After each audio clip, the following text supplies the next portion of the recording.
Ao longo da história, os sonhos serviram de guia para os homens nas mais variadas situações.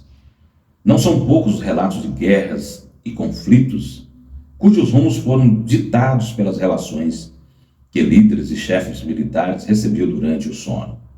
Assim como outros mamíferos, em determinado momento de sua evolução, os seres humanos passaram a sonhar, um modo que o cérebro utiliza para organizar as memórias, sedimentando as mais importantes, eliminando o desnecessário e, com tudo isso, liberando espaço para o novo. A função dos sonhos pode extrapolar isso, ganhando outras dimensões para a criatividade ou apontar caminhos, direções a seguir, como um oráculo que visitamos todas as noites ao fechar os olhos e dormir. O sonho permite extrapolar os limites da real, do possível e da moral vigente. A história do sonho. Acredita-se que a história do sonho seja paralela à presença de vida na Terra. Dando continuidade a esse capítulo, os sonhos evoluíram depois de um longo processo de desenvolvimento do sono. Ainda no início da vida multicelular, aponta Siddhartha Ribeiro. Registros históricos mostram que as civilizações mais antigas já o interpretavam como ensinamentos ou profecias. É o caso da história que envolve a morte do imperador romano Júlio César. Sua esposa Calpurnia teria relatado um sonho com o assassinato do marido, um dia antes do acontecido, no ano de 44 a.C. Essa era a ferramenta que os humanos tinham para tentar prever o futuro, comenta Ribeiro. Sonhos são reflexos do passado, mas ao mesmo tempo aquilo que de fato poderia acontecer no futuro.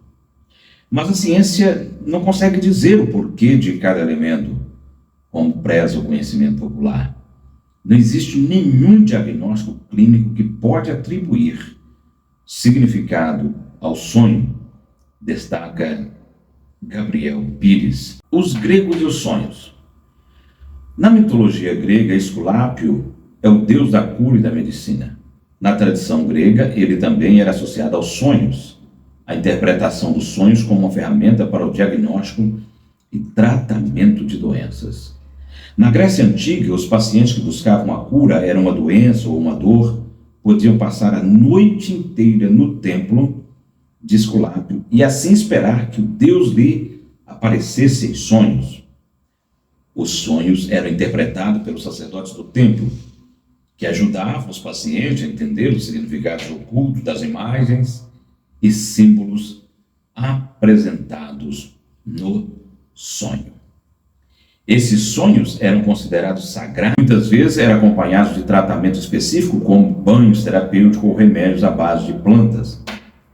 Acreditava-se que, ao compreender e seguir as mensagens dos sonhos, os pacientes poderiam alcançar a cura e a saúde. Quando nós falamos de Asclépio, que é o nome do grego, o Esculápio em romano, o Deus que nasceu imortal e que representa a medicina. O culto a Asclépio, o Esculápio, Deus grego romano, na medicina teve muito prestígio.